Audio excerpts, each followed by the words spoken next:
You are going to hear the continuation of a conversation about the reward system in Utopian.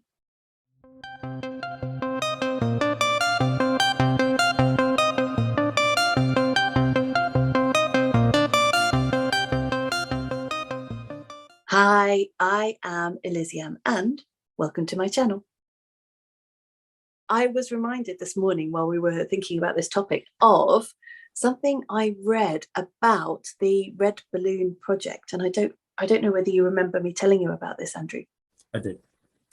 So the Red Balloon project was, I think it was back in 2006, possibly, and it was the DARPA, the Ministry of Defense in America, an agency there, they wanted to research how they could track the spread of diseases, for example, or terrorist threats by identifying very quickly where things are in a location.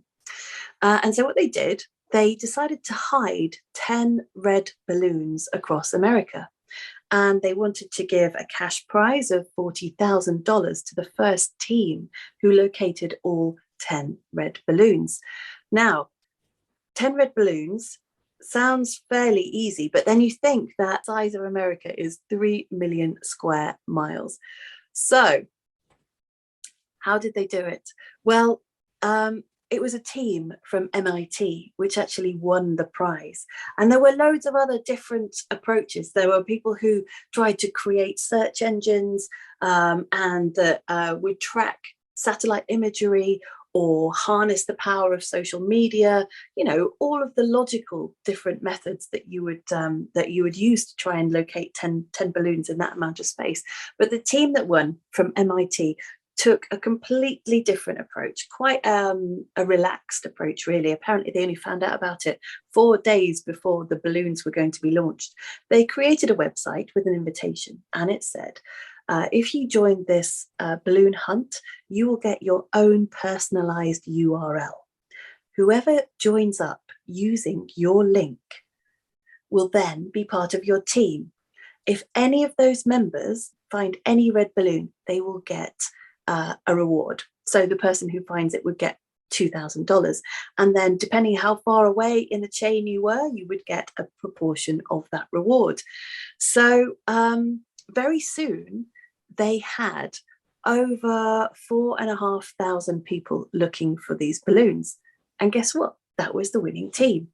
So I think that that's quite interesting when we think about the concept of reward, because obviously these people were motivated by cash, by money, to be part of a team, to work collaboratively, to work in conjunction with each other. But the very thing that made them want to do it was the promise of a reward. Yes, and what's also interesting about that is this sort of application almost of the utopian philosophy, where you start with a node, which is their website, and it pushes outwards, looking for people to join together in the collaboration, almost like chains of information. And as they find things, they're feeding that information back to the core, which is very much the way that utopian philosophy works. And yes, you're right. I mean, in an ideal world, it would have been that they worked together for the challenge of the collaboration and being co-creative in the way that they can try and solve the problem. But of course, reward is necessary because we've had generations of programming that money is important for lots of reasons. It's what we measure our lives by. It is how we have 2 cars in the garage rather than 1. It's how we have a bigger house than the person next door, and all the things that seem to matter to us. It's interesting though, isn't it? If all the money in our bank accounts tomorrow suddenly cease to have a value, what would we measure ourselves by? So it is quite important that we think about that, and it is quite important that we start to consider that maybe it would be better to measure ourselves by how happy we are, the work that we do being something we enjoy doing, the fact that our creativity and collaboration is bringing about a greater, better community and a better good for the human race, which is a pretty good way forward. It's interesting though, when you talk to people in this way, their eyes tend to glaze over and they look at you as if you're writing some kind of science fiction. But surely that's what life should be around, isn't it? Shouldn't we be trying to enjoy life? Of course we should, of course we could. But we've got hundreds of years of, probably thousands of years of conditioning to undo, first of all. And that's why we built in the reward system of salt and pepper into utopian platforms, because it would be very, very costly. It would be a terrible business plan to be rewarding people in actual money. But by creating a virtual currency, a token that you can accumulate in reward for your participation on the site, and then that you are able to trade with other people, we've built in our own reward system. So let's just think about salt and pepper, because there are other methods of rewards. We can talk about the badges, for example, but let's talk about salt and pepper first of all, as a reward system. So been running for just over 2 months now. And how successful do you think our salt and pepper reward is?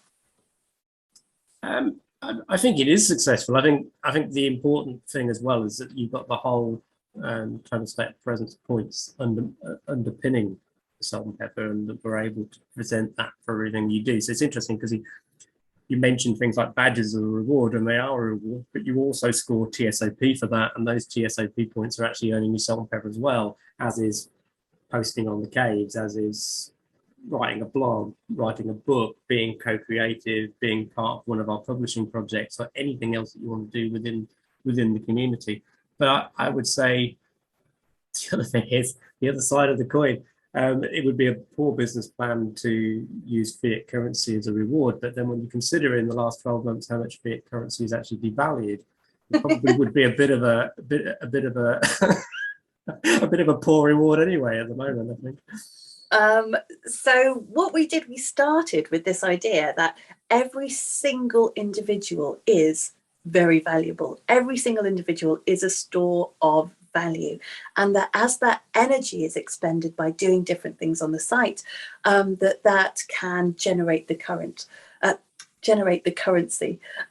So that's basically the idea behind salt and pepper. And you've just explain some amazing ways in which you can max your total state of presence. This incredible, genius algorithmic piece of just amazing. I love what you said there as well, actually. I know you said it by accident about the current, but yeah, we do actually talk about energy and the exchange of energy. You know, we talk about as human beings, we are the most durable store of energy, the most durable store of value, and that value can be measured in energy, and that exchange of energy, because energy can never be destroyed. It can only change its form, and that's what we do as a community. We just keep changing the energy around us.